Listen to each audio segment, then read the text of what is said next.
Hey besties, and welcome back to my channel, or welcome if you're new here. My name is Haley from Finding Hailey Read, and today I'm going to be sharing my 5-star reads of 2025. I read 31 5-star books last year. Let me show you what I loved. I don't have every physical book that I'm going to mention, so I'll enter a picture of what the cover looks like so you kind of get the grasp of what I'm talking about.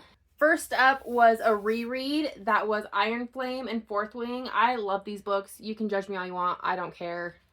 So good. Love them so much. Next up was Perfectly Untamed by Afton Caesar. This is a motocross romance and I absolutely ate it up. My next 5-star read was The Secret Life of Addie LaRue. I loved this book. I didn't think I was going to. It's not a genre I normally read, but it was so good. Must read.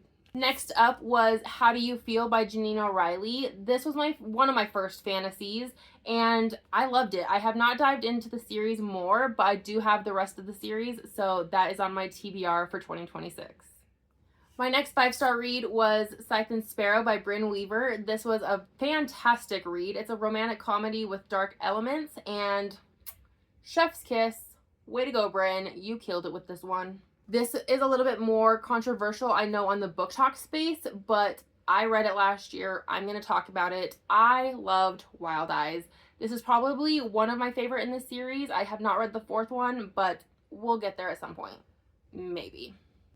Another 5-star read that I don't have is The House of My Mother by Sherry Frankie. This is a nonfiction true crime book, and it shares the ins and outs of what happened with the Frankie family. Dark, disturbing, but so well written. The Perfect Child by Lucinda Berry is another 5-star read for me. I think Lucinda Berry can do no wrong. Another 5-star read was The Nightingale by Kristen Hanna. This is one of my first historical fictions, and I think it was well written. I think it was okay. I did cry a little bit. I am interested to see how the movie portrays it, and I don't know if I will read another Kristen Hanna book, honestly. Out on a Limb by Hannah Bonham Young was another 5-star read for me. This was my first book by this author, and I will be gravitating towards her writing more. A book I don't own, which I should own because this is one of my favorite authors, by Noelle Eiley, was Such Quiet Girls. Noelle Eiley bases her books on true events, and this one was dark. It made me cry. It was one of those thrillers that I could not get over. Another thriller I couldn't get over was Love Mom by Ileana Zander. She was a new to me author last year, and I will be reading more of her work in the new year. If you guys have been around a while, you know me and my cowboy romances. Wild and Wrangled by Lila Sage. Oh my gosh, I love this book. And Tattooed Characters, one of my favorites. Steph Nelson is also one of my favorite authors, and she wrote Last One Out. This ended up being my favorite book of the year, and I think it's a must read for everyone. This next 5-star read was a reread for me, and that was Flock by Kate Stewart. I loved it.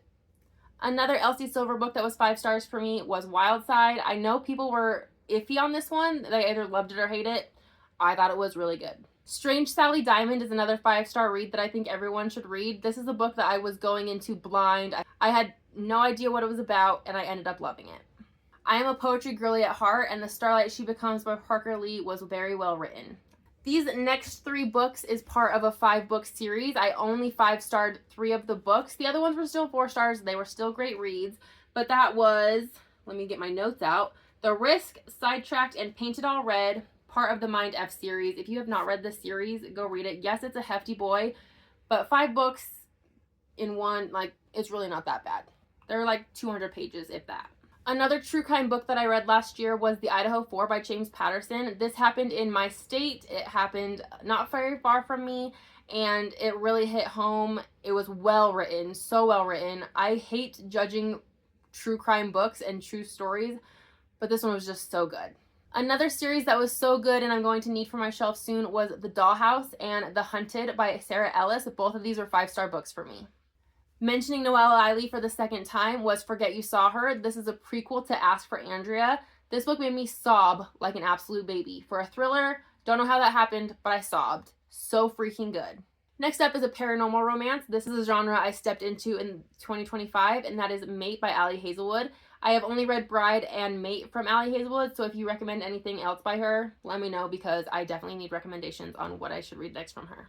I read this next book in a buddy read. I was a little skeptical, but oh my gosh, Older by Jennifer Hartman. So good. My OG all-time favorite author is a poetry author named Amanda Lovelace. I reread her book, To Drink Coffee with a Ghost. This is a 5-star read. Most of her books are 5-star reads for me, but this one in particular, really good. Another 5-star read for me was Merry Christmas, You Filthy Animal by Megan Quinn. This was the second book in the series, and it was just as good as the first in my opinion. And last but not least, my last 5-star read of the year was A Toxic Love by T.D. Lane. But those are all my 5-star reads for 2025. If you've read any of these, let me know down in the comments. I would love to know your opinion. If you haven't read these, I definitely recommend you add them to your TBR as soon as possible because these books were so good. And if you didn't like them, that's your opinion. I love them. I will see you guys in my next video, but until then, stay positive. Bye, guys.